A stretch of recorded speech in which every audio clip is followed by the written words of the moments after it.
Tonight, you'll put leftovers in the fridge without thinking twice.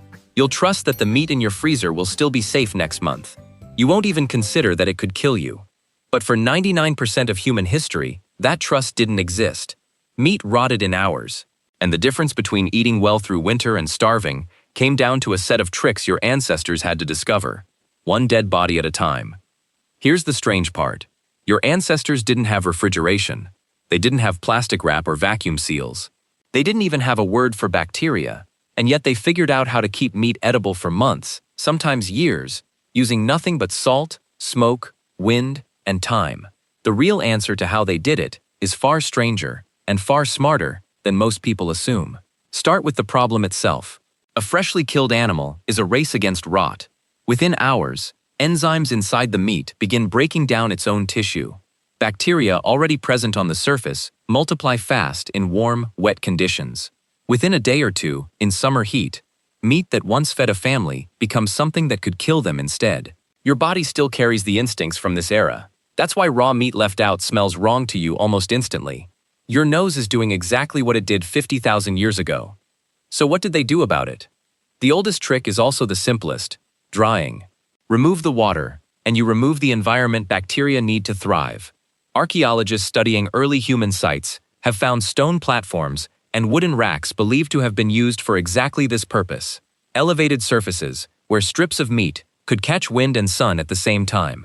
Food historian Harold McGee, whose research into the chemistry of food preservation has shaped how modern scientists understand ancient techniques, has explained that drying meat below a certain moisture threshold effectively starves the microorganisms that cause decay. Your ancestors didn't know the word moisture threshold, but they knew that thin strips dried faster than thick ones. They knew wind mattered more than sun. They learned this the way they learned everything, by watching what worked and remembering what didn't. This is where beef jerky comes from, if you're wondering. Not from a factory, from a Neolithic hunter slicing meat thin enough to hang from a branch. But drying alone wasn't always enough, especially in humid climates, where the air itself worked against them. So they layered on a second trick: salt. Salt does something remarkable at a cellular level. It pulls water out of both the meat and the bacteria trying to live inside it, through a process called osmosis. Without water, bacteria can't function. They can't multiply. In many cases, they simply die.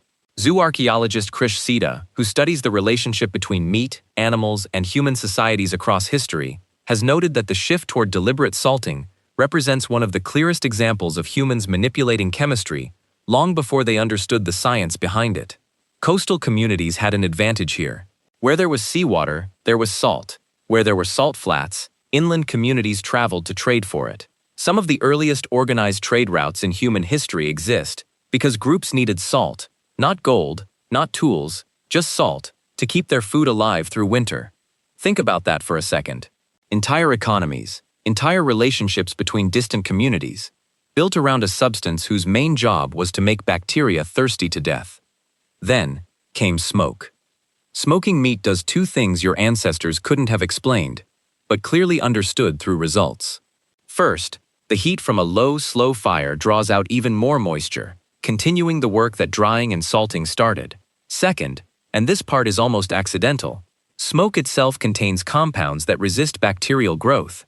Phenols and aldehydes released by burning wood settle onto the surface of meat and act as a natural barrier. Your ancestors weren't chasing chemistry, they were chasing flavor and convenience, since a fire that was already burning for warmth or cooking could double as a preservation tool. But the chemistry worked anyway, and it worked well enough that smoked meat could last through an entire winter hanging above a hearth. Here's a question worth sitting with. How many discoveries in early human history happened this way? Not through careful experimentation, but through paying close attention to accidents that worked. Cold climates offered a completely different solution, one that required no chemistry at all: the environment itself.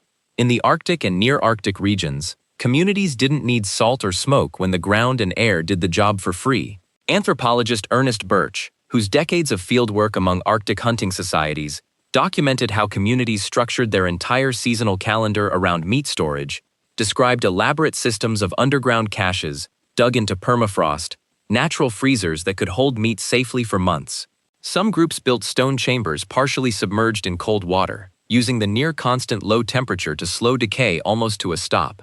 This is, in a very real sense, the ancestor of your refrigerator. Not a metaphor, a direct evolutionary line. The core principle, cold slows decay, hasn't changed in 10,000 years. Only the technology delivering the cold has changed. There's a fourth method that might surprise you, because it sounds like the opposite of preservation: fermentation. Instead of stopping bacteria entirely, some cultures learn to encourage the right kind of bacteria to take over first, crowding out the dangerous ones before they had a chance to spoil the meat. This is how you get foods like fermented fish preparations found across Scandinavia and parts of Asia, or aged cultured meats still eaten today. It sounds risky. In some ways it was. But it worked, because the beneficial bacteria created an environment, often more acidic, sometimes lower in oxygen, that harmful bacteria couldn't survive in. Your ancestors were essentially running a controlled war between microorganisms and betting correctly on which side would win. What they didn't know they were doing microbiology. They were doing it anyway. Now here's where it gets personal. Nearly every one of these methods survives in your kitchen right now, disguised as flavor instead of survival. That cured bacon in your fridge? Salt curing, unchanged in principle for thousands of years. That smoked salmon? A direct descendant of hearth-smoked meat hung above a fire that also kept a family warm. That jerky in your pantry? Drying? The oldest trick of all, sold back to you in a shiny bag. Even fermented foods, the tangy, funky flavors people now pay extra for at specialty grocery stores, exist because your ancestors needed a way to survive, and you inherited their solution as a snack. This raises a strange, almost uncomfortable question. How much of what you consider flavor is actually just fossilized survival? Consider salt itself.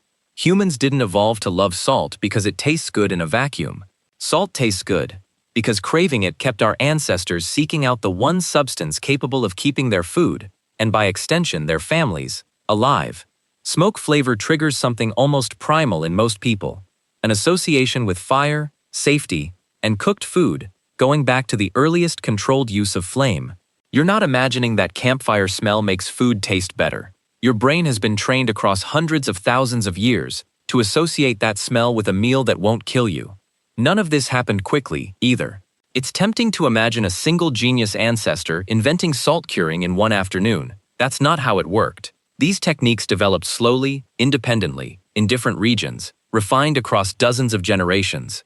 A method that worked in a dry mountain climate failed completely in a humid coastal one.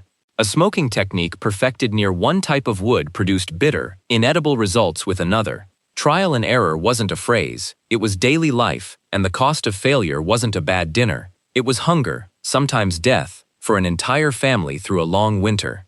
And yet they kept refining it, generation after generation, watching, adjusting, passing down not written instructions, since writing didn't exist yet in most of these societies. But oral knowledge, physical demonstration, a child watching a parent slice meat at exactly the right thickness, for exactly the right length of time. Here's the twist that changes how you might see all of this. Refrigeration, the technology you rely on without a second thought, is barely 150 years old. Widespread home refrigeration is closer to 70 or 80 years old in most parts of the world. That means the overwhelming majority of human history, something like 99.9% of it, was spent solving this exact problem using salt, smoke, cold ground, and fermentation. Your entire relationship with food safety, the assumption that meat in your kitchen is simply safe until a date on a label says otherwise, is a historical anomaly. It's new. It's fragile in ways you rarely think about, because it's so reliable you've forgotten it required solving at all. Your ancestors never had that luxury.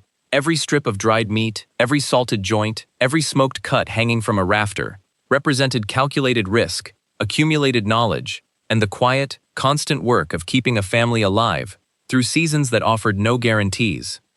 So tonight, when you open your fridge without thinking, when you toss a piece of meat in without a single thought about whether it will still be safe tomorrow, you're not just using a modern convenience.